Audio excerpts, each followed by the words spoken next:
All right, welcome back, guys. We are now into part 2 of our study of how the Cold War divided the world. In the last video, we looked at the three worlds model. We looked at how Cuba became a communist dictatorship under the leadership of Fidel Castro, and we finished by looking at the Soviet Union becoming very friendly with Cuba. And where we're going to pick up is thinking about Castro is sort of a thorn in America's side. And, what can we do to remove that thorn from our side? What can we do to remove the annoyance and threat of Castro? And we couldn't invade Cuba directly. That would be way too provocative. But we thought maybe we could have Cubans invade Cuba. And that sounds weird, but what this was is we turned to a group of Cuban exiles. So people who had fled Cuba because they didn't want to live under Castro's rule. And we got them together, and the CIA, our spy agency, gave them weapons and training. And then in April 1961, this group of Cuban exiles landed at a place called the Bay of Pigs. This is why it's known the Bay of Pigs invasion. This was a plan that had been drawn up under the Eisenhower administration, but had not been carried out until JFK took over. And JFK was skeptical, at least a little bit, of the plan, but nonetheless he went ahead with it. And this was a plan that was an embarrassing failure, because what happens is the exiles who attacked were largely outnumbered, and frankly, this was a major miscalculation in America, because we thought that the Cuban people would rise up and assist these invading exiles to overthrow Castro, and that is not what happened.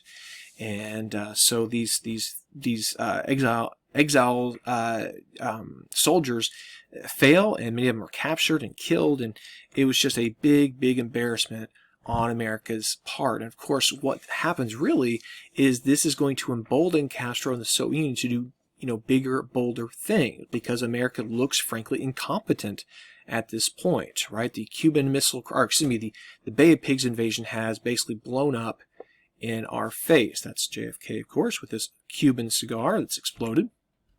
Now, if I'm the Soviet Union and I want to try to get an edge on America, I know what I'm going to do. I'm going to place in Cuba nuclear missiles. Now, how we discovered these missiles was not by satellites. This is really in the earliest days where satellites were really becoming a thing, but they weren't necessarily, they were nowhere nearly as precise as we have today. So really the way we found these is not by satellite pictures, but from airplanes.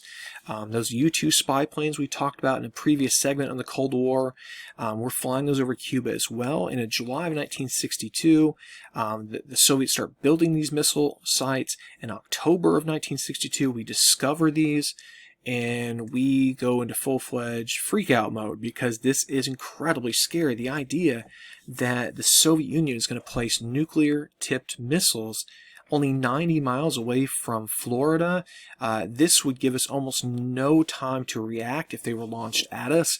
This is like having a loaded gun held to your head at all times. This was something we could not live with, and Kennedy demanded that the missiles be withdrawn.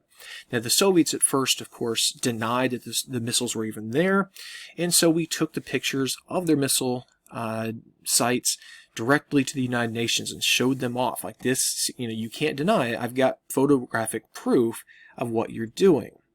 Now, John F. Kennedy was under a lot of pressure to invade Cuba to remove the missiles. Like, that was seen as like the ultimate response. You got to go in there and get those missiles and take over Cuba and overthrow Castro.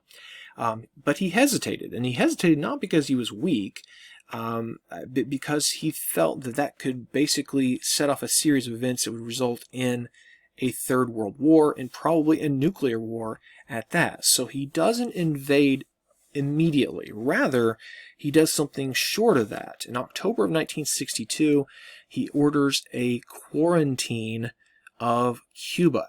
Now, a quarantine, of course, we know something about being quarantined during this time, but the reason he called it a quarantine, not a blockade, is a blockade is an act of war.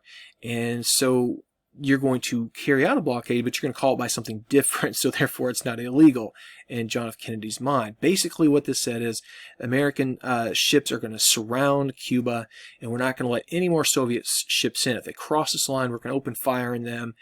And, this is something that's provocative, but it's not necessarily guaranteeing war.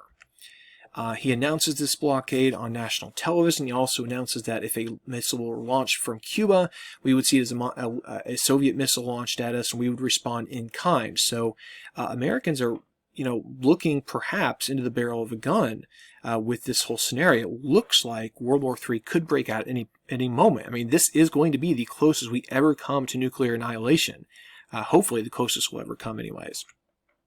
And so there's a tense game of chicken. Will we shoot at Soviet ships if they cross the quarantine line? Will the Soviets try to cross that line? What happens next? Nobody knows exactly.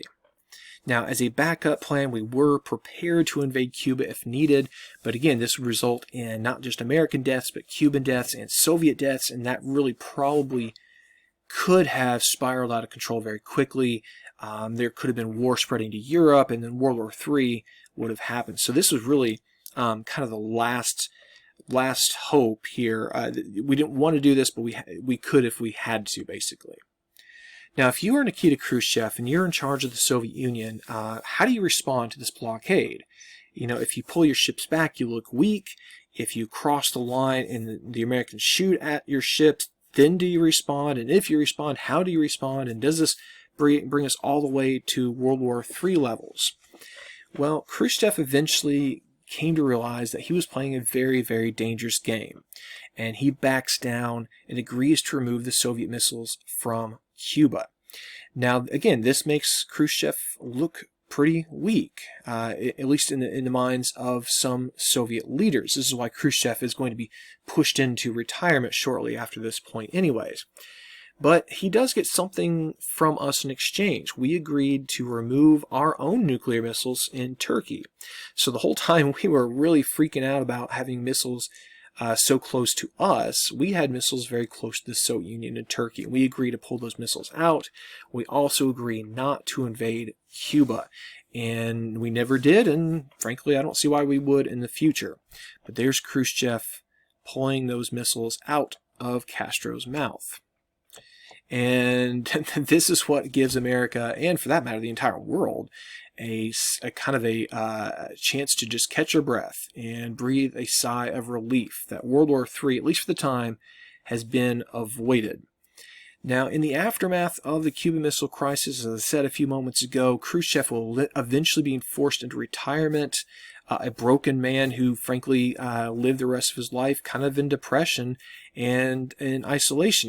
He was basically just kind of pushed to the side of Soviet society. But another outcome of this Cuban Missile Crisis was this establishment of something called the Hotline. The Hotline was a two-way communication between D.C. and Moscow.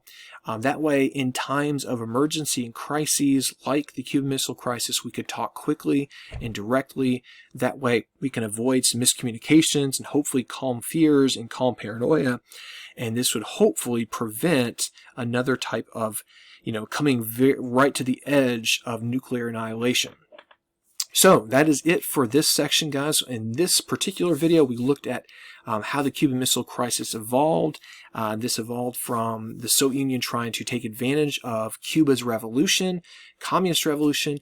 It evolved because America discovered these nuclear missiles being put in Cuba by the Soviet Union and us demanding their withdrawal. And eventually Khrushchev backed down, thankfully preventing nuclear annihilation. Otherwise, we probably wouldn't be here to even talk about this.